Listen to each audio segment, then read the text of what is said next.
All right, you guys, in this video, I'm gonna sit down with Alicia, who is a total rock star. She just got into her first short-term rental that has been live on Airbnb. I met her through Rob Bilt's coaching program. Her and I linked up. I was able to help her enough where I could, and she ran with it. But wait till you see this place. She used John Bianchi, the AirDNA data guy, research. She did it on her own to run numbers. She jumped into a new location in Austin. She's a mom. She's a full-time photographer. Her husband works full-time. Just an awesome story. It was rad to sit down with her, and let's jump into it.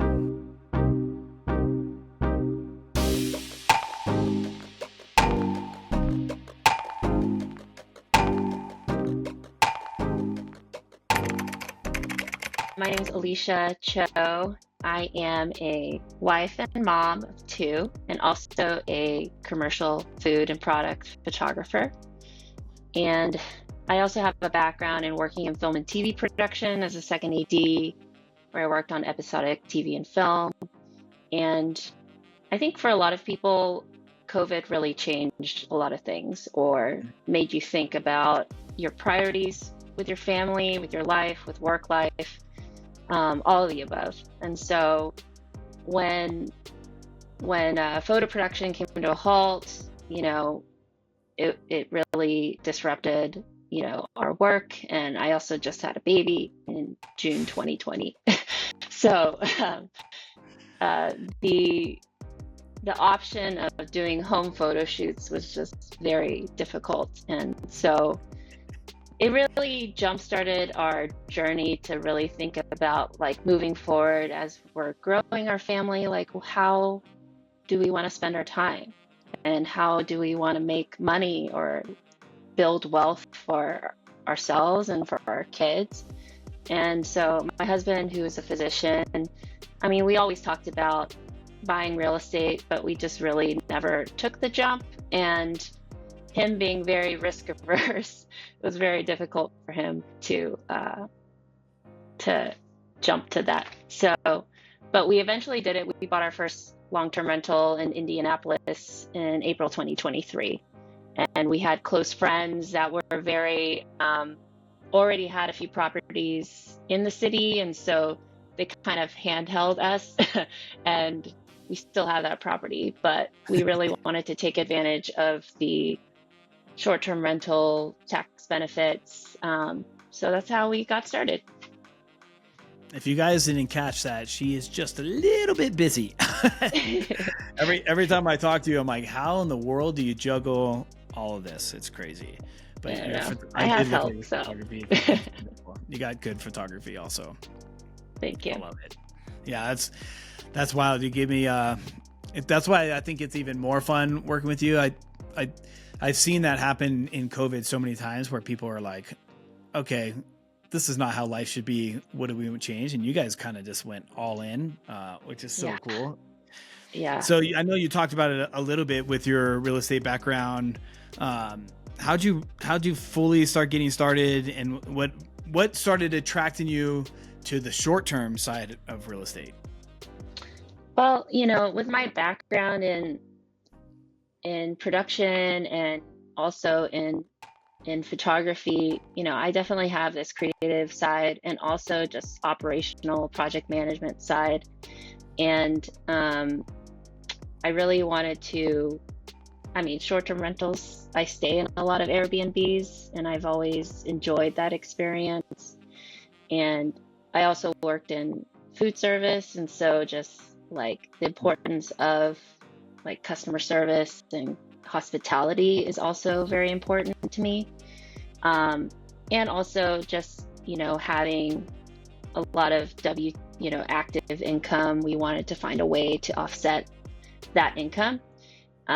So since I just kind of held back in a lot of my photography and really focused on educating myself, through reading books and listening to podcasts, a lot of Rob's videos, and I saw that he had Creative Camp and Host Camp, and we took the jump, and I was like, I need to surround myself with other people that are on this path, whether they're new like me or, you know, experienced and have like 10 properties or more.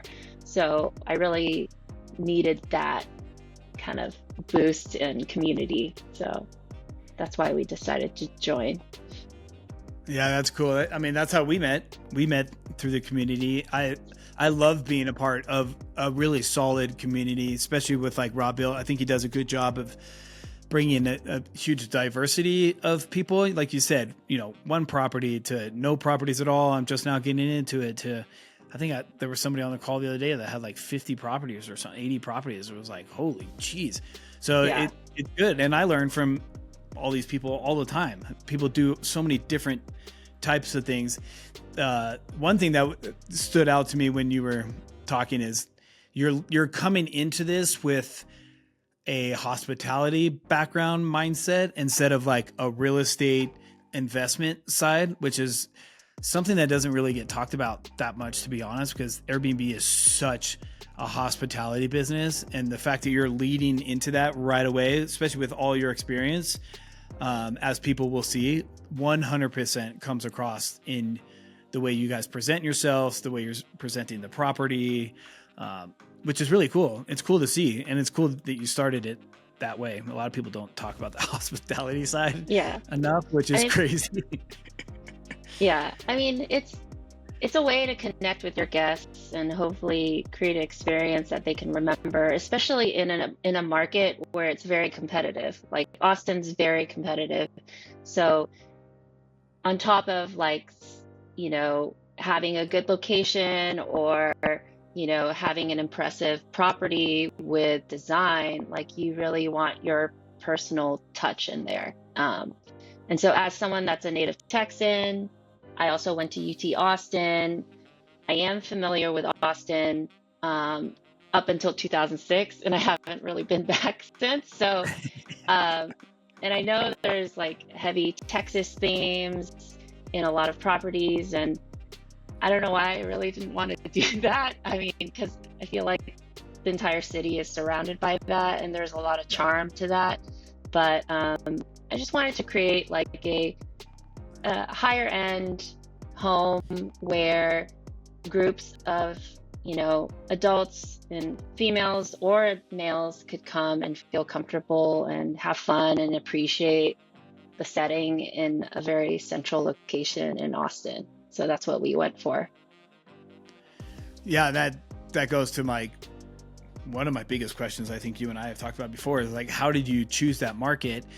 And how did you get so brave to choose a market that's out of your state? I know you know about it a little bit, but like you said, it's been a little while. You're in LA, right? I forgot. Yeah, no, San Francisco. I'm in LA. Yeah.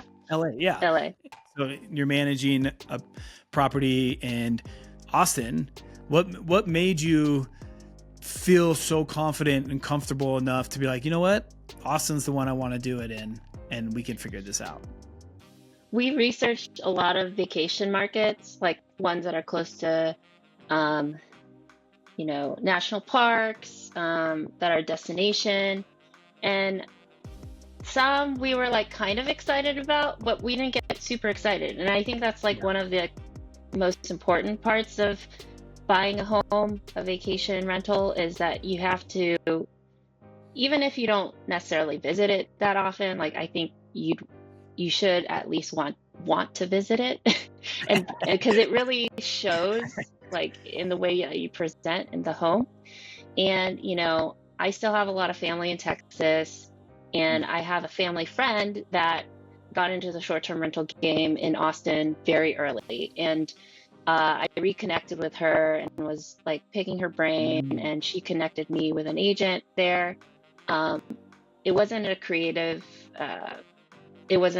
deal, but I found that like I was focusing so much on the creative deal, and I was like, you know, you got to just underwrite and see if the numbers work. And one of the reasons why we chose Austin was like, I still have a strong Texas connection. It's a direct flight from LA, which was very important because I Yep. have two young Yep. kids and I left them for like a week and a half. And it's 2.5 hour flight. Other vacation markets, what's like a flight, and then you drive like 4 hours or something like Yeah. that. So, and then it's also an urban market. So we also thought about like if vacation rentals are banned, like what's our exit strategy? So, and it's just a beautiful house, and the location is killer, like so close to the stadium and Moody Center and downtown. And so, um, a lot of things to consider. I think everybody's priorities are different, and our priorities were, you know, does it pencil out on paper? In terms of are we cash flowing at least a little bit? We actually end up cash flowing more than we thought, so that's a plus. All right. Don't Uh, give away all the secrets yet. yeah, Yeah. exactly. Yeah. Yeah. You got to So keep watching. You got to keep watching. yeah, yeah. So that's why we chose Austin. And going back this summer, I was like, it's such a fun city, and Yeah. I was like reliving my college days. That's cool. So it was a lot of fun. That's so cool because I'm still always nervous to purchase out of state. And for a lot of the reasons that you're saying right now, you broke it down very structurally, where it's like you have the feeling there. So that, in my opinion, from what I'm hearing, is like now you're like you got the hospitality side because you feel the city, you know the city, you're excited about the city, you have like this real passionate and energy that comes across, which, like you said, anybody can go buy a spot that's like, oh, the numbers are going to make sense, let's make it work, and you know nothing about, and it's, maybe you're not passionate about it, whatever. Like, I think you guys will enjoy the property too with your family, and yeah, I think it just comes across on so many levels. I love the fact that it seemed like the pieces of the puzzle started coming together. Like you knew somebody, you got reconnected, they hooked you up with an agent.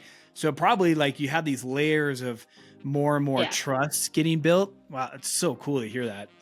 Yeah. Because I'm always curious why. I'm like, why did you choose that market?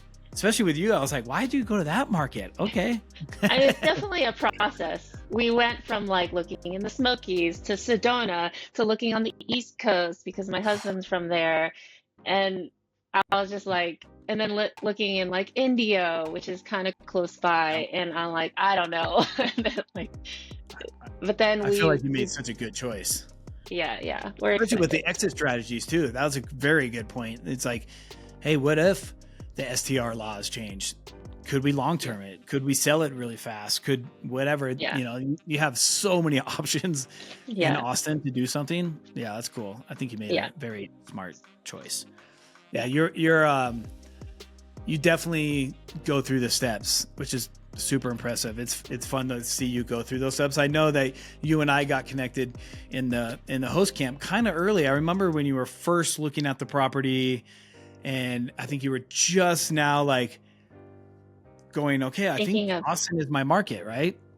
yeah. And Yeah. then also was in the call with Janet Oh, yeah. to talk Yep. about like design and renovation. And our designer, Brianna, Michelle Interiors, she mainly focused on the interior decoration and the furnishings, but the outside, I kind of designed myself and had someone, I like just pencil drew it and then had someone on Fiverr like render it. So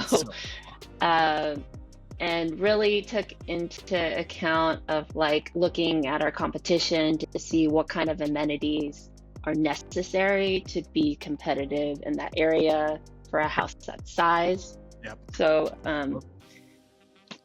yeah, we added a hot tub and just made it a fire pit and a putt golf. It's a relatively small side yard, and just to make it more amenity rich and have people enjoy the space. It was just like lawn, so before. Yeah, and we'll insert some before and after pictures. You'll send me the before pictures, because I remember talking with you about that couple spots in the backyard that were like, what do we do back here? Yeah, And I remember it being kind of tight. It was like kind of a tight area, but it was like still very cool. and you guys will see the before and after is freaking stunning. Like the whole property came out so stunning. I'm like, man, I'm so jealous. She absolutely did hit a home run on this. I would like to backtrack a little bit about the purchase, because that's such an instrument. I can't even talk right now. The property purchase. Can you go a little bit? I know you ended up working with an agent. Was the agent familiar with short-term rentals at all, or no? And they just knew the area really well. And would you mind sharing a little bit of the numbers? Yeah, sure. He's a host himself and has some properties in downtown. And so we really honed in on our buy box in specific areas, because I was looking like East Austin, like super East Austin, to Pflugerville, to South Congress. And I was like, okay, we're going to focus on Central East Austin, 3+ bedroom home, and Central East Austin, and also South Congress, north of, I forget that street, north of Stastny, or maybe a little higher, a little more north. And so we just kept on looking on, listings on the MLS, and every time there was one that he was like, this would make a good STR, or I was like, I like this property, he would go visit it and really give his comments and share his knowledge and his background, because he's a host himself. And so this home is in Austin. There are these things called condo regimes. So it's not a condo. There's no shared walls, but it is one lot where a developer or whoever, the previous owners, kind of split it. So there is 3 buildings. So our home is number 1. There's a number 2, and the owner has a casita, which is like a studio. So she owns 2 in the back, and then we own the house in the front. And it was listed at 1.205 million, and we were able to negotiate it down to 1.132 with 26,000 in seller credit. Nice. And during what I realized, even though it was bank owned and our agent was like, all they care is about the net. And I'm like, yes, but I still feel like, even though they're the bank or whatever, I was like, from all of what I've heard, like people are interested in the high list price, a higher list price than, and then try to ask for seller credit. So I was like, let's just try that. So we initially asked for, much lower, but then this is where we met. And I was like, I knew that if we stayed closer to what they countered at in list price wise, and then maybe asked for more seller credit, they would be more, amenable to accepting our counter offer. So, and that's what happened. So that's cool. We're like, that's cool. So, yeah, I mean, seller credit, it works out for us too. So I think just like we really stuck with our number and didn't waver, because they countered at something much higher, like 1.18 or something like that. I forget what it was, but and we're like, no, and we were fine with walking away, because it didn't make sense. So, and I think that really worked to our benefit, of just being aggressive from the start and not to wait for your inspection and, ask for credits then, because that doesn't always work out. Lay the ground rule from the very beginning, and somehow trying to keep the emotions out of it. Like you said, if the numbers don't make sense, you're okay with walking, but these are the numbers that have to make sense for the short-term rental investment part of it to make sense. And if you got creative with that. That's freaking awesome, and it worked. So when you were going through that, when did you, because I see so many people that don't do this and they just buy it and they're like, oh yeah, we can do better than the host down the street. When you were going through this negotiation, you took the next step, and I know that you started working with John Bianchi, the Airbnb data guy. When did you bring him on board, where you're like, you know what, let's get an outside perspective, let's really dive into the numbers, And does this make sense? Well, I learned his method through Creative Camp, and that was Cool. something that I underwrote by myself. But it wasn't until so with That's awesome. Brianna, Oh, so our wait. designer. So wait, you learned that process because he gives so much free stuff out. Yeah. And you just dove in and you did the Bianchi method from start to finish basically on your own. Yes, I did. And Wow, that's awesome. I we wasn't were 100% sure about that. That's freaking cool. Okay. we were very conservative in our numbers even then. Wow. And Yeah. it wasn't until our designer, part of her package is to have a John Bianchi evaluation. So it was actually much later, once we already acquired the property and we already invested money in hiring the designer. But no it was turning back still, at that point. yeah, but it was still great insight to know Yeah. all the comps. And he actually, his revenue projections were like 40,000 higher than what we projected. So, Wow. and he said he was doing it conservatively as well. So, That's got to feel good. yeah, it felt good. It was reassuring, and we're pretty much on track with what his projections are. We'll see. What was We're your guys' projections on that? Our projections were 160,000 in revenue per year, but it costs a lot to offer.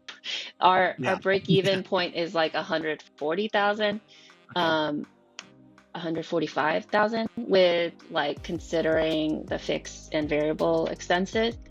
Yep. And then after John gave his report, he said 200,000 per year. Wow. At the lower end. So cool. At With the lower end. potential for That was being conservative. That was his, and he's pretty conservative, I feel like. And so are you. You said you played very conservative. That's awesome. What a good difference. Yeah, we were happy with that. So, and like the only negative thing I think what I shared with you about is that we are licensed, and so we have the 17% hotel tax. So, whereas a lot of other properties aren't. So, that also affects things in terms of competition. But I mean, I still felt confident enough to be like, okay, we can still be legit and still make money, so it's okay. Yeah. Well, now that this is going to be public, it's a good idea that you are legit, because who knows who's watching. But you and I had a great conversation about this. I think the cities, in my experience, like, as you know, I'm heavily involved in advocacy and regulations, and I know Austin has gone through some battles. I know Dallas, Texas has gone through some major changes. So if they're not cracking the whip now on the illegal rentals, they will 100%, and it will get adopted. I know, like, it puts your rate a little higher because 17% is absolutely insane. It's so much money. It's like, it's 11 for the city, so much. and then 6 for the state. Yeah. So they're making a pretty penny. So yeah, I can guarantee you, if they go through the reporting and the bookings and they're like, wait a minute, there's, I don't know, 1,000 illegal ones, that's X amount of dollars, that's millions and millions of dollars that we're not getting paid on. Guaranteed they're going after those people to get that money. And not it's you. A lot of money. You won't be one of those people. Yeah, it's a lot of money. Yeah. Wow, that's so interesting.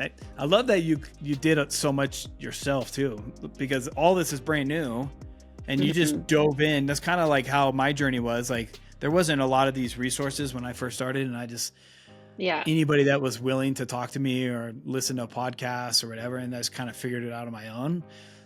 But it is so cool to see you dive into these communities and like other resources like John, and just say, hey, here's the information. If you want to do it yourself, you can. And man, it's freaking cool to hear that you actually like did it. You did it yourself, but then you got somebody to double check it. I love that your designer, it's so cool that you hired a designer right off the bat too, because I think a lot of people think they're designers, me included. I think I'm a designer all the time, and then I'm like, no, I'm not. As much as I love it.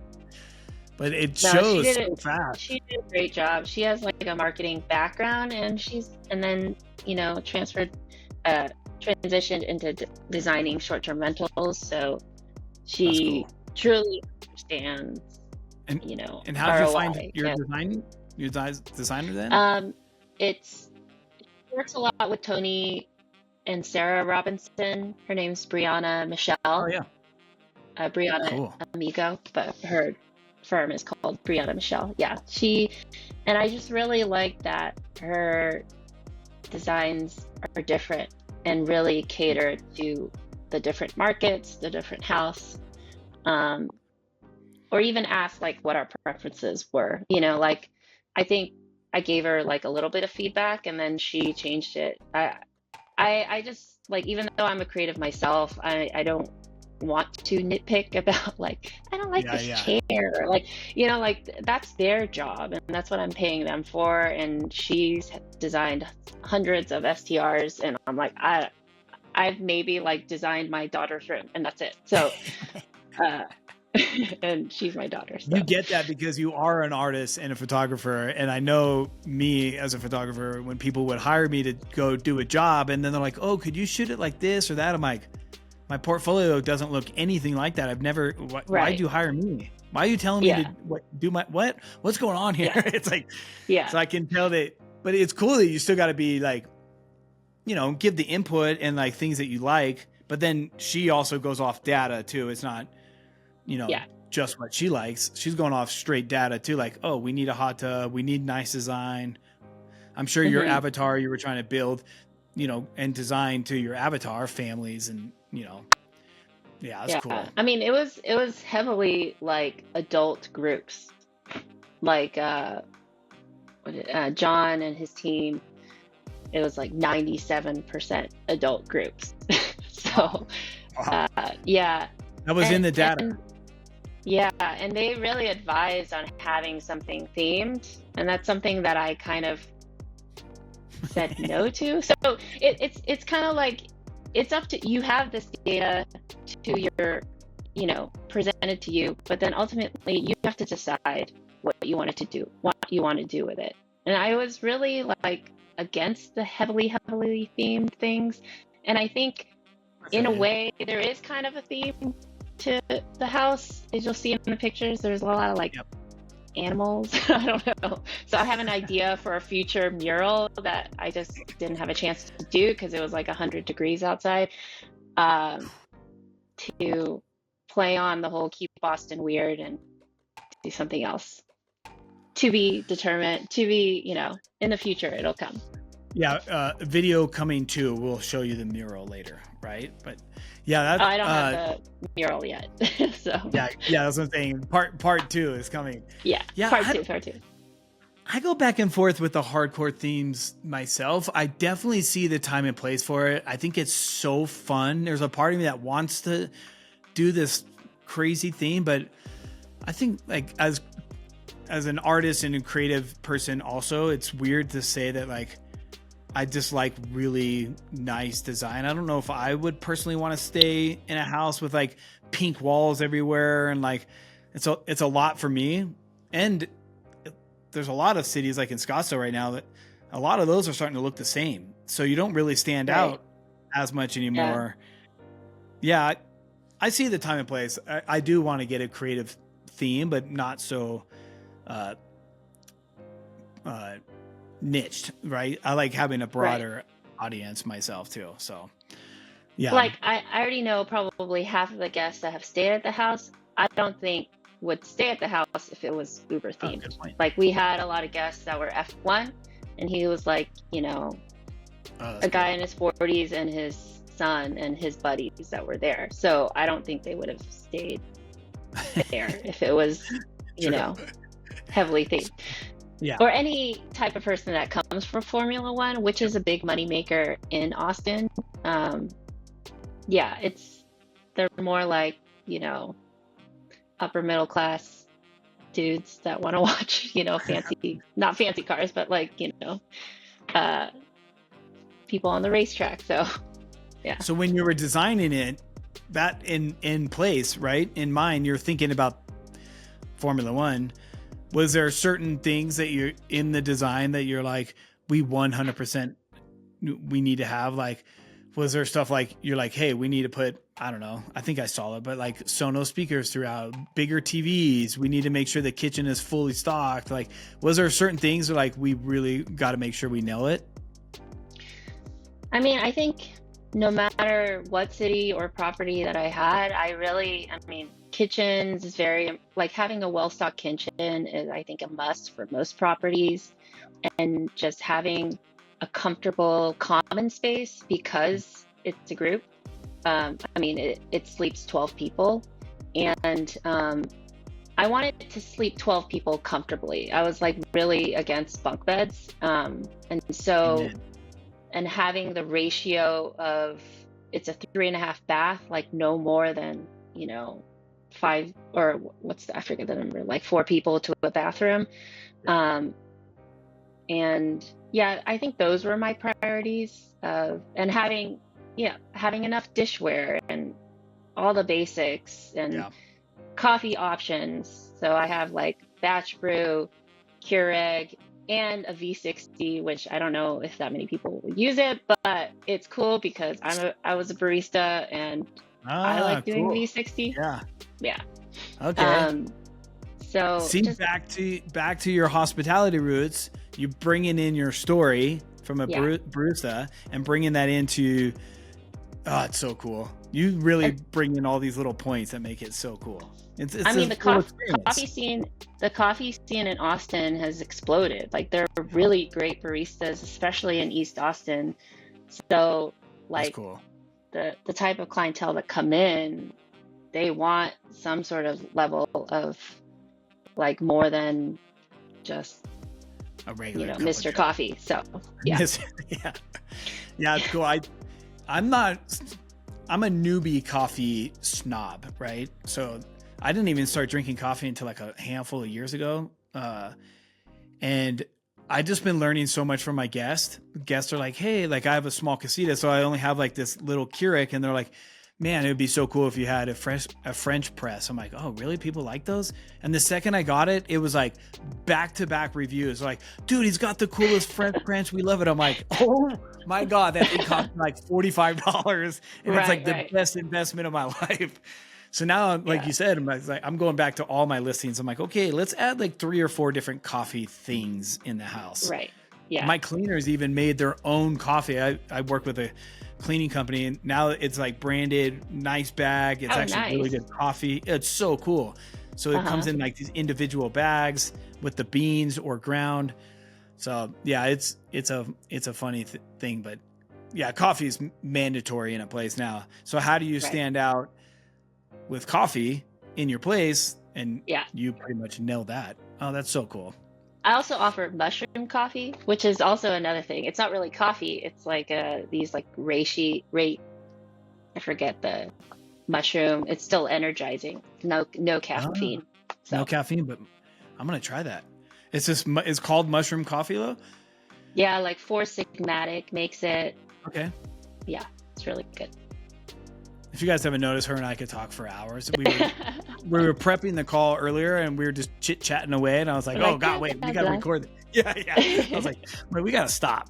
Oh, man, that's cool. So now that you're up and live now, right? Yeah. What were some of your goals going into it? And now that you're live, what's some of your goals with this property? I know we kind of touched on it a little bit, but I always like knowing different people's goals.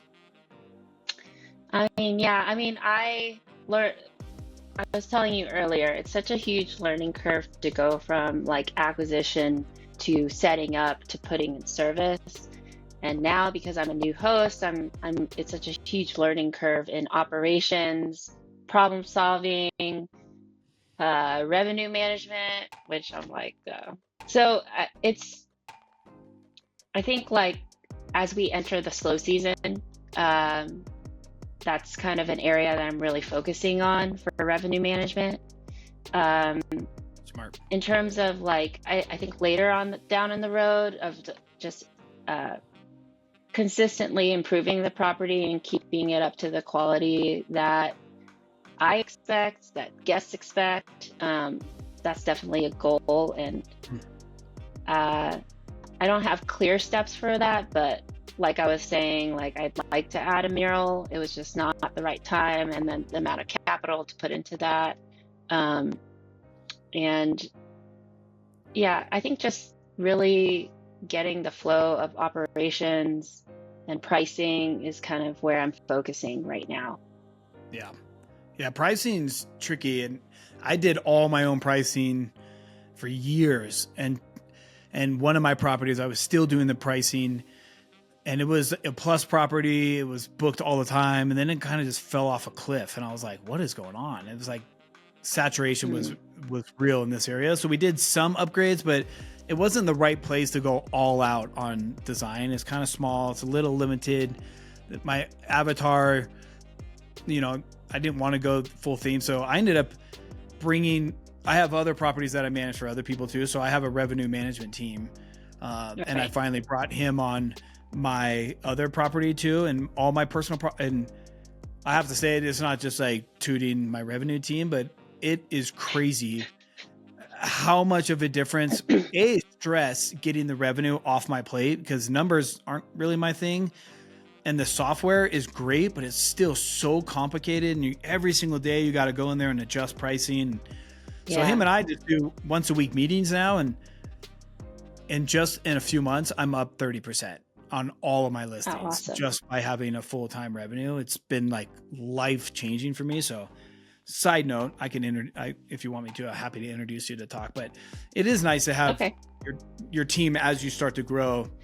I think revenue is just it could be so easy and then also so complicated, especially I feel like in Austin, it's very complicated because there's so many moving parts and so many different events. You guys have so many events. Yeah, lots of events. And speaking of pricing, and then also thinking about like, there's definitely the weekend traffic, but trying to be creative about like how to get that during the week traffic as well. So I've had a couple guests that were like conference goers that didn't want to stay at the hotel conference area. And so, and we're pretty close to Austin Convention Center, and then this other AT&T Convention Center that's smaller. So I'm just trying to brainstorm on how to appeal to those guests. So, still a work in progress. Yeah, it's always a work in progress. That is for sure. But you are staying busy. And everybody, of course, I'll share the link and all that stuff down below, but you guys should definitely go heart it, maybe even go book it if you need to go to Austin, but definitely go wish list it and heart it, and I'll show you guys the before and afters, but the listing is so gorgeous. Every time I share it to somebody, they're like, oh my gosh, this place is freaking unbelievable. So you hit a home run on so many different levels. That's why I was like so excited to chat with you, because it's so beautiful. You did such a good job. And you just went all out, and it seems like it's already showing. Yeah, it seems like it's showing though. You took a huge risk. It's always a risk, but it seems very calculated. Very calculated risk. I mean, Brianna, our designer, did such a great job, and and I loved, like, when I was there setting up the property, we had a lot of vendors. I had a lot of hired help, and all of them also got excited, which got me more excited. Oh, cool. And they're like, my room is this room. This is my favorite room. And they're like, no, I like this room. Like, everybody had, I don't know. I felt the energy there, like, and it really got me more excited about, like, oh, maybe this is a preview of what the guests will be like. Like, this is my themed room that I like, because each room was pretty distinct. Yeah. Yeah. Wow, that's cool. Yeah. The positive reviews, at least for me, the positive, even not in the reviews, just the guest messaging when they're like, oh man, the memories with our family, we're definitely booking this place again or whatever. It's like, all the blood, sweat, and tears and money. It's so worth it when you hear that from people and like different feedback. You're like, oh wow, they really like that mural. Like I didn't think everybody would like that, or I didn't think that would make a difference at all, except in the photos looks cool. But no, they actually wrote about it. Right. Yeah. Yeah, that's cool. So how long have you been live now? Did you start getting bookings right when you went live too? It was a little slow in the beginning, but it picked up. We went live in mid-September, so Cool. now it's only been like a month. So it's Yeah. been around for a month, and yeah, I definitely picked up for October because with ACL, Austin City Limits Festival and F1 brought in some big groups, and then we've just had like various groups of people come having a ladies' weekend or a reunion of some sorts. So it's been nice to kind of meet our guests and see why they're joining, or possibly going Totally. to UT and then going to a football game. So it's a varied crowd, but definitely the avatar of adult groups coming a lot from Texas, but from the major cities on the coast as well. I can't wait to chat with you in like 6 months or a year and see how much you passed your projections. I hope so. That would Me be too. nice. Me too. I think you will. Yeah. I think you're on the Yeah. right track. I don't want to take up too much of your time because I appreciate our talks, but what are, as an Airbnb guy, and I do help a lot of people through the program and get them live. Like, what's some of the lessons learned now that you're like live and you've gone through, like, I don't know, I feel like a really hard part, and now you're on the next phase. What are some of the lessons learned? And like you said, you're always learning, but yeah, if you just want to share some of your experience there for people starting. Yeah, I think obviously having really good photos is very important. And I also had my sister come and help stage it. She does visual merchandising for Anthropology. So she's a creative, just to get like different sets of eyes on it. That. I want to hire her. She's awesome. She's local to Dallas. So wow, cool. Okay. Yeah. I mean, I have a lot of creative people in my family. My other sister's an architect and designer too. So I think like being open to criticism from people that are in real estate, in short-term rentals, to people who aren't, because a lot of your guests aren't going to be owning short-term rentals. So you want to understand, like, get feedback from a bunch of people, and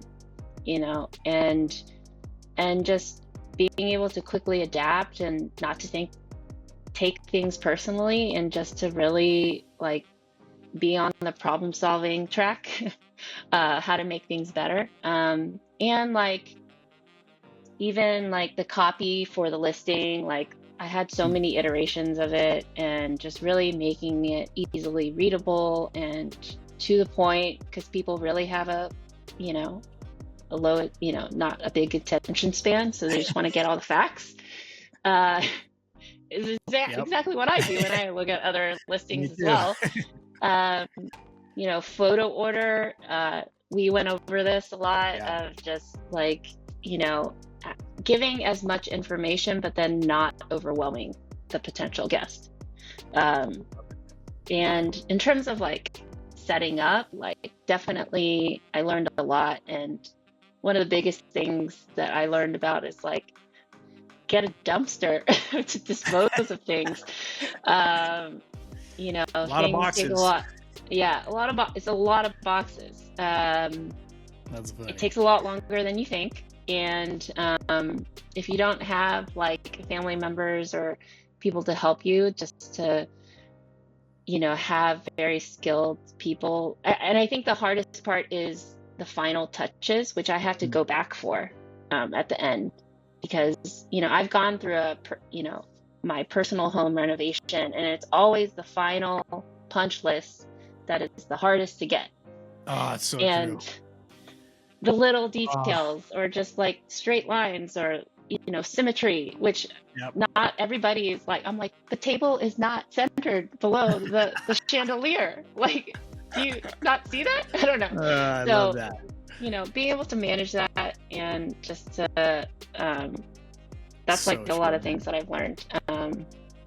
And yeah, like I said, and I learned a lot about wallpaper, and the different types of wallpaper, and how expensive it is, and those are a lot of lessons learned. That's hilarious. Yeah. Okay, And after all those, would you do it again? yeah, I mean, Cool. definitely. I mean, I Cool. feel like I'm so much more knowledgeable than Yeah. before I started that, knock on wood, it'll be much easier the second time around, especially if it's another property in Austin. I've True. found a really good group of cleaners who is very passionate about what she does. And she, on all the listings that she cleans, she has like 5 stars. So that was like a Wow. big thing to not skimp on cleaners. Because at first I thought I was gonna go with another cleaning company, and I'm like, no, they don't really have that attention to detail. I'd want them to be more detailed than I am, because again, that's their specialty. They're cleaning. That's their, cleaning and preparing the house to be ready for the next guest. So maybe I'm just hard to please. Like, I'm very detail oriented. So, No, but you're she just was very like, attention to detail for sure, and you want but I somebody that appreciated has your she, standards. yeah, I mean, she was more That's detailed than cool. me. I'm like, yes, That's I don't so have to cool. like worry about it as much, So Nothing is better than having a good crew, especially with cleaning. The stress level is just like, yeah, like right now I'm out of town and all my properties are getting clean and turned next day. And a lot of times I would rush over there and just check them. I was like, why am I doing this? I'm like, I have to trust my cleaners, and yeah, right. yeah, that's cool. I'm glad you found a really solid team. It's so important. Yeah, yeah. That's cool. I'm so happy for you. It's so fun. It's fun being like this much part of your project. I feel like a little fly on the wall. No, definitely. Helping No, you through the process. I appreciate your fresh eyes, and I also appreciate the people in Creative Camp. There are like 3 people that I really turn to that are local to Austin, that I just ask a variety of questions of location to like people, That's cool. their hosts, or just the market or the short-term regulations. And I was like, what's the deal? Like, and he gave me the lowdown. Like, they were so open and chatting with me and sharing their experiences. So that was the biggest thing, like, advantage of having the community. Yeah. I mean, geez, I wish I probably would have saved so much money and errors in the long run having a community from day one, for sure. Yeah. I don't regret it, of course. I didn't really have a choice back then, to be honest. But yeah, being a part of the community, it's, man, probably end up saving so much money. And you just learn. Like you said, you're very open, which is fun. It's fun to work with people like you too, that are very open, and they take it's probably because you're an artist. So you have to take criticism all the time. Yeah. People will be like, I don't like it like this, but you can't take it personal because everyone's got a different way they think, even though Right. it's very hard sometimes not to take it personal, but these people are just trying to help. Right. And I remember watching you a lot of times take that feedback and then putting your own twist on it. And then all of a sudden you would see it and you're like, oh, wow. Okay. Home run. That's cool. Yeah. So where can people find you? Are you doing direct bookings? Do you have an Instagram? I'll share the link below too. I need to be more active, but yeah, our place is called Cortado Villa. Nod to coffee for those that know what cortados are. Cortado stays. Yeah, it's a double entendre of like short stays to my favorite coffee drink, which is a cortado. Love it. So yeah, that's where you can find us. We're also on Airbnb, so still building our review base there. So yeah, thanks, John. You're amazing. You have such a good story and such a good passion. It like gets me so fired up. Like, you watching your journey and seeing your listing and be able to share it with other people and listen to what they say. It's so fun. Like I said, you and I could probably talk 4 hours about things. But I appreciate you doing this. And yeah, I hope this is helpful for other people that are just starting out and, kind of scared to make the leap or to understand what it's like to set up a property out of state. So yeah, you can do it. You can do it. You can do it. All right, you guys, hopefully you enjoyed that as much as I did. I could talk to Alicia forever. She's so amazing. Her place is amazing. Everything she's doing to go on this STR journey is just very, very cool. Such a go-getter, and she did an amazing job. So if you guys need help, maybe join Rob Build's community because it's amazing. Or you can also reach out to me directly. If you have not hosted, her and I connected on the Airbnb ambassador program. I was able to look at her listing, help her go live, give her some tips and tricks, all that good stuff. Kind of just be like a mentor coach. But anyways, hope you guys enjoyed that. I had a blast, and like, subscribe, write me a comment. I don't know. Anything else? No, I don't think so.